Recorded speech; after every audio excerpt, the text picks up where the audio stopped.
Welcome to City Corner. I'm your host, Todd Blackstock. On today's show, we've got frontman from The Urge, Steve Ewing in the house, plus veteran Emmy Award-winning broadcaster Rene Knott's here, and he's going to tell us about his next chapter here in St. Louis. So stick around for City Corner coming up on STL TV.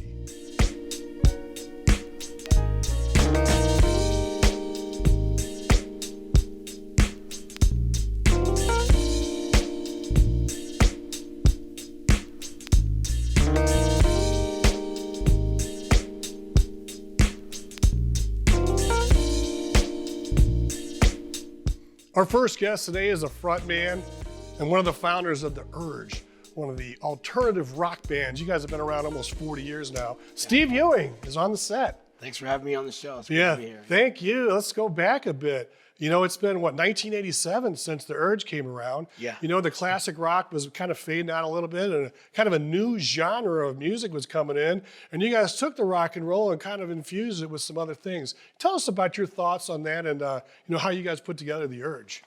So, we came up around 87. That was at the end of the hair metal days. So there was, we're coming out of that. We started playing shows. In 87, I was still in high school. We started doing parties and halls and things like that, and we started doing bars early 90s and just kind of started building that following up. And then what we were doing was considered alternative at the time, and which was cool because radio stations and MTV and all that stuff started playing what was considered alternative. And so we were coming up right at the time as radio and TV were starting to actually embrace the music. So it was actually really cool. Yeah, starting to get popular on radio. Yeah. You guys had a couple of big recordings back in the day. If you'd like to share, some of your early success and some of the music that got you going. Yeah, so in 93 or 94, we released Receiving a Gift of Flavor independently. And we just started throwing the song out to radio stations through some independent promoters. And man, a couple stations really picked up on it. Big station in Atlanta, big station in Boston, of course, St. Louis, and started playing. Brainless was the first song, and it charted. It actually charted independently, and that was great. So they kind of opened the door for a couple more songs off that record, and then we went back in the studio, and we made a record called Master Styles, and there's a song called Jump Right In on that with Nick Hexum. That one hit number 10. That one stayed at the charts for a while, too.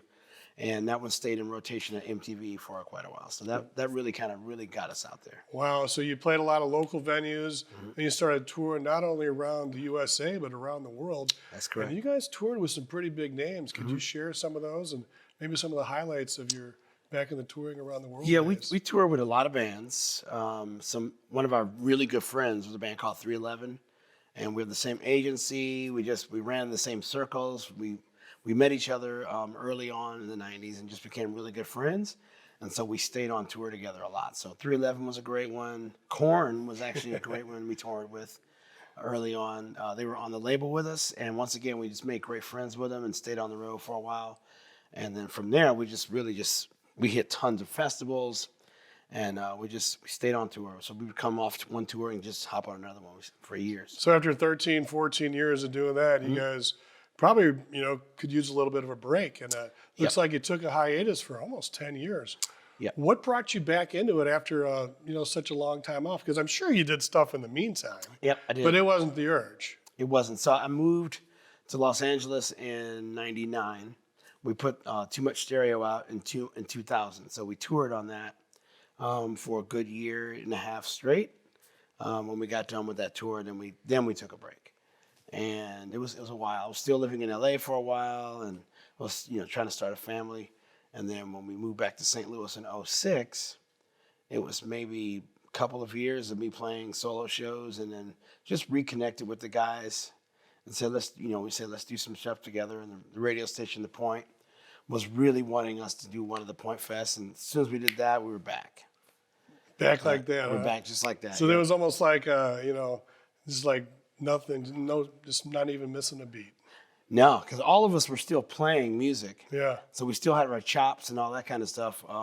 So it was just a matter of just getting back in a room together. It's like the Blues Brothers, Yeah. man. You got to get the band We're getting back together. the band back together. Yeah, So how about it was that? exciting for us. The fans were excited. The radio was excited. So it was just, it took a minute to step away from it to realize how cool it was. And talking about the Blues, the St. Louis Blues and the Urge, along with yourself, teamed up for a really cool concept. The Blues were looking for something in game, and the Urge came in there and took care of business. That was a blast. The Blues came and said they were looking for a goal song, like a goal song from a local artist, because all the other cities have goal songs from somebody from their city, right? So we had When the Saints Go Marching In, but they were looking for like something, like that's a big high chant, energy, big rock song. So they asked us, and we submitted like 3 or 4 different things, and the one that they liked, they picked it up and ran with it, and we remixed it, and it worked. I was a little worried about it because it's new, and blues fans are very like into things being the same. Right, the tradition. And so I was very worried about it, but they took to it. We won the cup that year. Yeah. So that didn't hurt either. So let's start early, and then Gloria took over in January. That's right. Yep. So anyway, it sounds like you guys have a really exciting event coming up. I'm going to put up the graphic here in a second. The Urge, the big throwdown with special guest Less Than Jake, My Posse in Effect. And that's coming up here in St. Louis, Saturday, July 25th. Where at? At St. Louis Music Park. We'll be out there, and make sure you get there early at 5. We're doing a pre-show party. There's more live music at 5. There's more, there's DJs, and then the Steve's Hotdogs food truck will be out there. So get there early, get some dinner, and see some more live music at 5. Yeah, let's talk a little bit more about that event. Tell us about St. Louis Music Park. Music Park is awesome. It's this perfect size venue. You have Hollywood Casino Amphitheater, which holds around 15,000. If you're not putting 15,000 in it, it can be kind of weird. So this is a great alternative to that. It holds about 5,000. Is that right behind it by the casino? It's right behind it. Oh, where they play hockey. That's correct. Yep. It used to be the Centene Center. Uh-huh.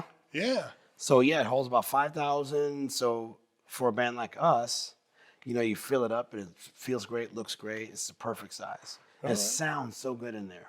Really? So you can get tickets at Ticketmaster and LiveNation.com. Yep.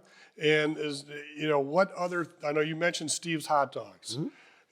Steve's Hot Dogs is involved. So you've got that. Other consent. We're going to talk a little bit more about that in a little bit. But is there any other bands besides those guys, or is that it? You 3 guys? So we'll have the 3 of us, and then I'm not sure. I know there will be some other local bands doing some things around 5 o'clock for the pregame. So yeah, definitely more live music for sure. Yeah. But you want to get there early so you get to the kind of the pre-party. You got to get loosened up a little bit. You know, a little camaraderie. And then you don't have to worry about what you're going to do for food. You can pregame there. The whole thing. All right, we got a little clip from the Urge. We're going to show right here on City Corner. Let's roll it. Lewis! All right, let's get done.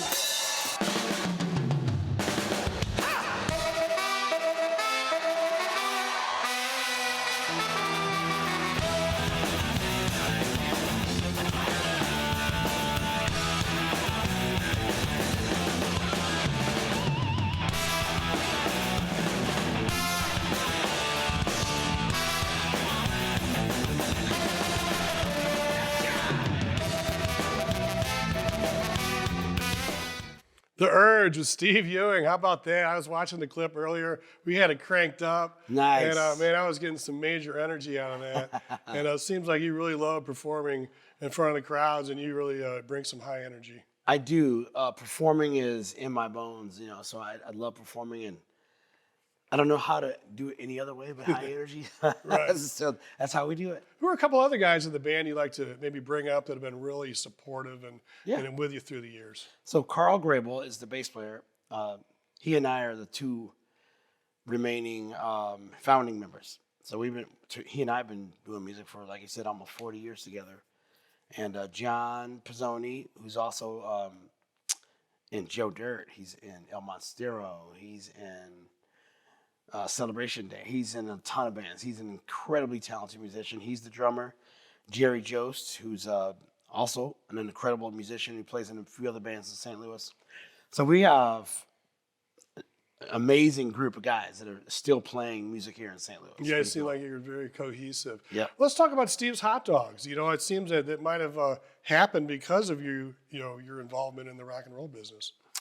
It did. So Steve's Hot Dogs came out of performing, playing shows, and realizing that at nighttime, this was in 06, 07, at nighttime, after the shows let out, there was no street food.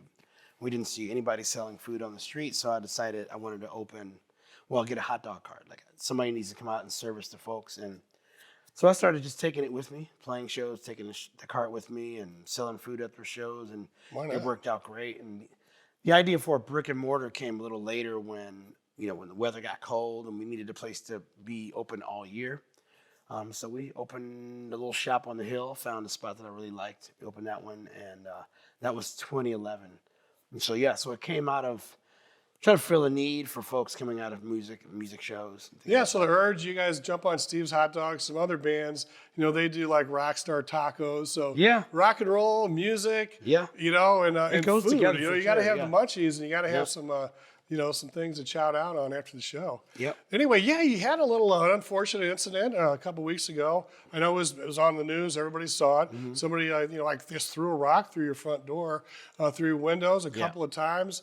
It was very unfortunate, but it really seemed like the city rallied around you. It was like, man, we're not gonna stand for this. We're gonna support Steve's Hot Dogs, and let's all go out there and buy tons of hot dogs, help you fix the window. They sure did. The city came together really nicely. It's their neighborhood. It's just the same. So they didn't like to see that kind of vandalism, and it costs to replace all his windows. He hit us twice. So basically the entire front of the store he hit. So it cost quite a bit to replace all that. And everybody felt the need to come out and help out and just show some support. And it was just really amazing. It always feels amazing when you see something like that. Well, it was really moving to see that. So congratulations on your event. Mm-hmm. One more time coming up. And you also have a podcast. And I know our next guest, Rene Knott, and yourself, probably are going to share one and then go back and forth yourself. Yep. So today I'll be on Neil Salsick's podcast. Okay. From the Mighty Pines, which I cannot wait. He's so talented. So I'll be doing that, and we're working on a podcast for myself in the future. So Perfect. Yeah. Well, thank you so much, Steve, for joining us here at City Corner. Cool. We appreciate it. We'll come out and good luck at your event. Thank you. There it is, the Urge with the big Throwdown with special guests Less Than Jake and My Posse in Effect. Saturday, July 25th. Tours at 5. Music after that at St. Louis Music Park. LiveNation.com for tickets. All right, everyone. We're going to go ahead and take a quick break. But on the flip side, we've got Rene Knott, former Emmy Award-winning broadcaster, and he's doing lots of great things in North St. Louis. So we'll find out about that when we come back.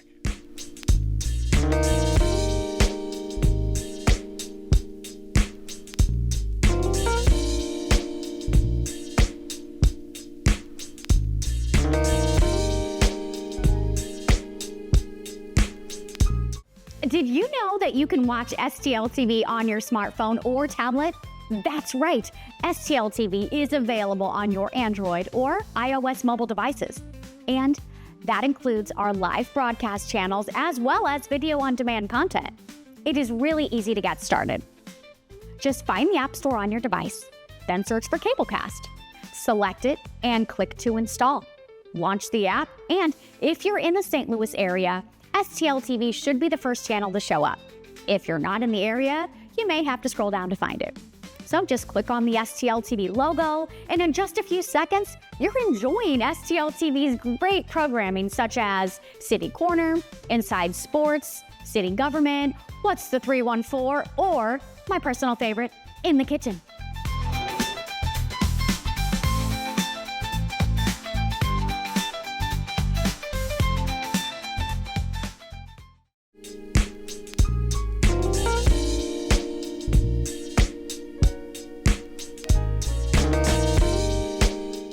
Welcome back to City Corner. I'm your host, Todd Blackstock, and it's my pleasure now to introduce you to someone who is the sports anchor and news anchor at KSTK for over 20 years. Let's welcome Rene Knott to City Corner. Rene, thanks for joining us. Good to see you.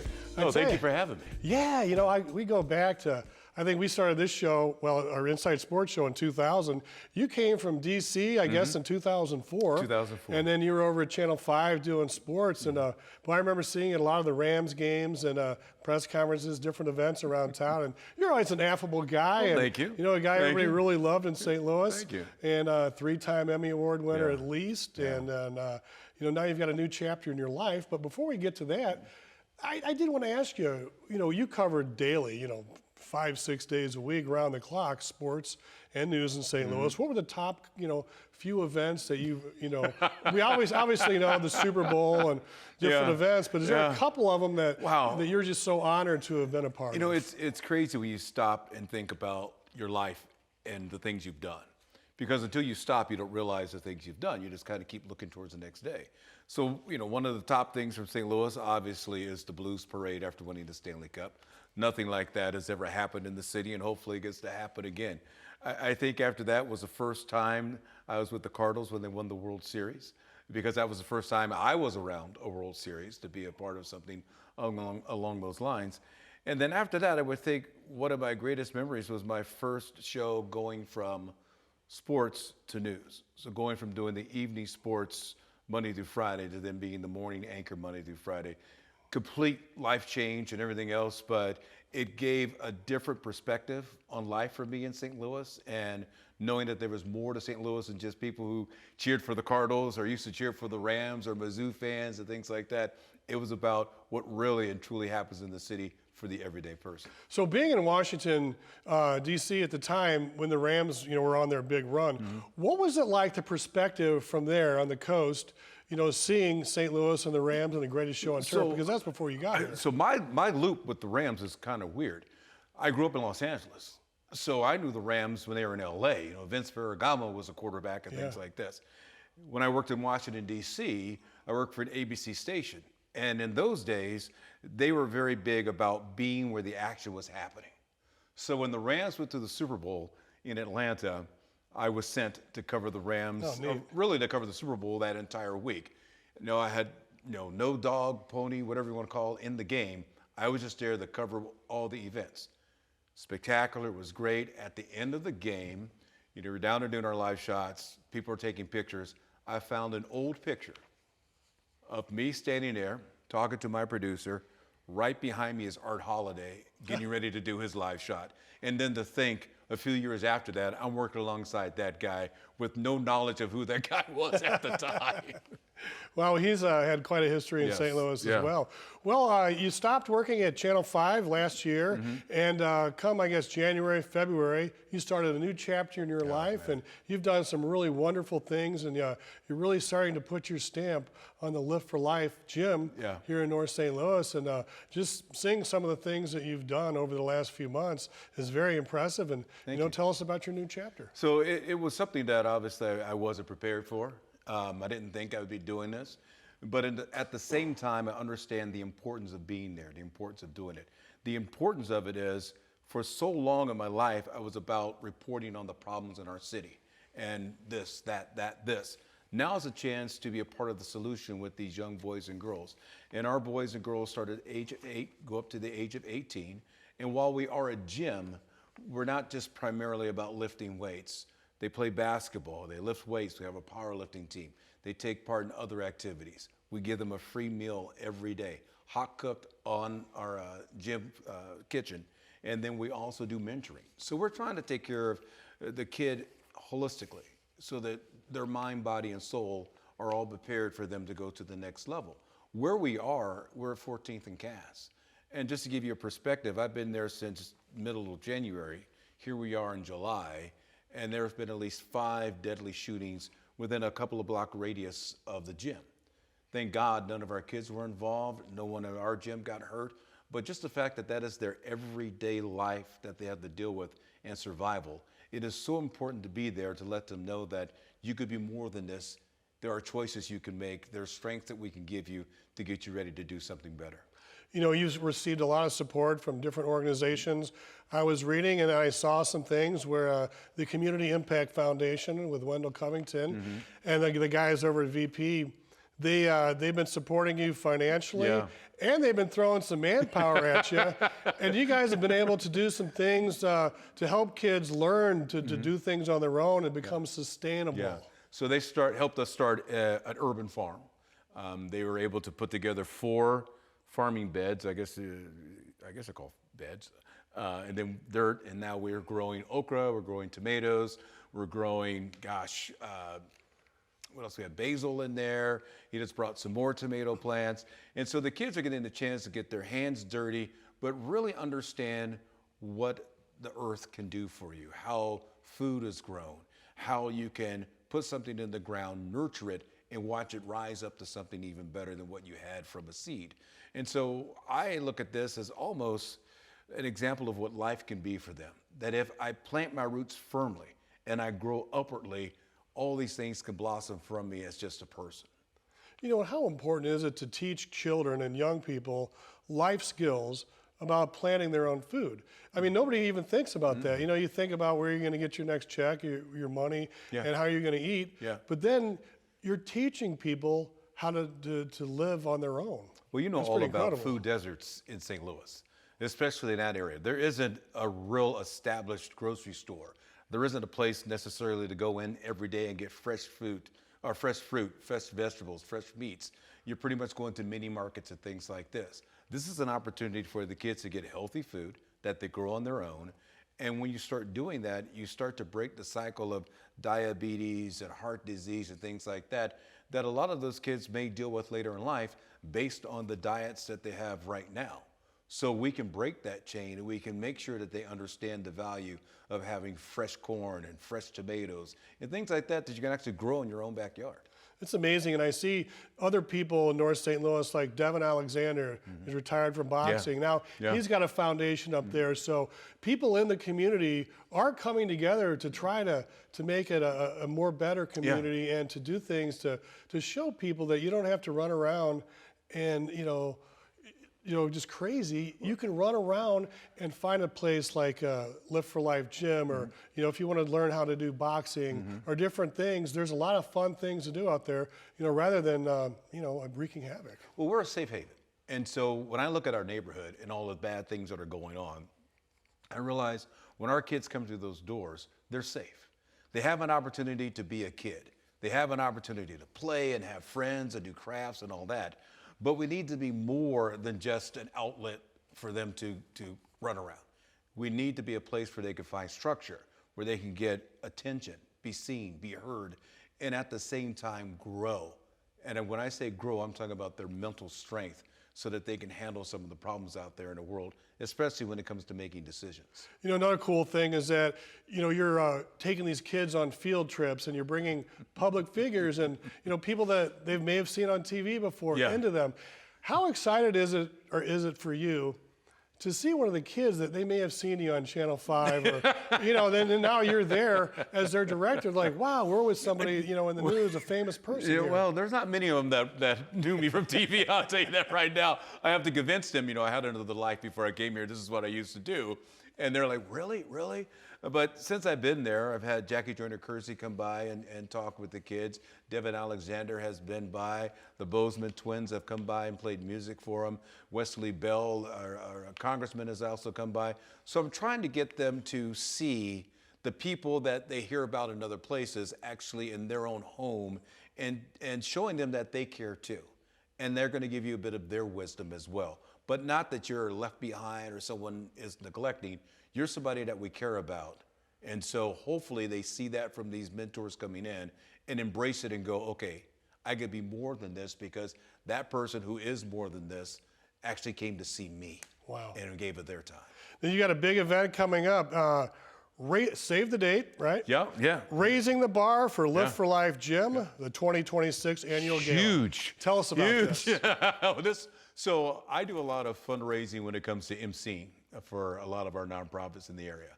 So this will be the first time that I am the host of a gala. And this is our biggest fundraiser of the year. We're going to be at Live by Lowe's on that date. And we're basically looking to make people aware of who we are, let them know the benefits that our kids are receiving, let them hear from our kids about what they're doing there and why they like being there. and then at the same time have a great meal, have some entertainment, enjoy themselves, talk amongst themselves, and then of course raise some money, because when it comes to nonprofits, that's how you advance yourself towards the future, is bringing in funds. How can you get ticket information for this? liveforlifegym.org. liveforlifegym.org. We got about a minute left, and once you're in the media and you're in and out, you always have an itch for it. And I understand that you've got a really cool podcast going on. Tell us about that. Real quick, it's called The Rundown with Rene Knott. The new episodes air on Fridays. You can get on YouTube, well, pretty much anywhere you get the podcast that you want to listen to. But ours is more of a show. And so it's great to actually see the video and the interactions. We just shot yesterday a recording with Real Robinson, who is a local musician, who did a Tiny Desk episode for us. And it was a lot of fun. Really was a lot of fun. But what I'm trying to do with this show is let people get to know people, get their background stories, get some inspiration, get some motivation. Well, that sounds great. And you'll be able to promote this great event live at Lowe's. How much fun do you think these kids are going to have being on the rooftop in a Ballpark Village building like that? I mean, you're showing them right across from Busch Stadium. Some beautiful things. Yeah. It's important that our kids see what's beyond their borders, what's beyond their neighborhoods. I don't know how many of them have even been to Forest Park. How many have actually been to a Cardinals game? But we want to give them those experiences so they realize the possibilities that are all around them that they can take advantage of. Well, Rene, thank you so much for joining us here today on City Corner. Thank you. We really appreciate it, and continued success and good luck. Thank you. All right, well, that's our show for today. We'd especially like to thank our studio guests. We'd like to thank you for watching City Corner on STL TV. Experience St. Louis.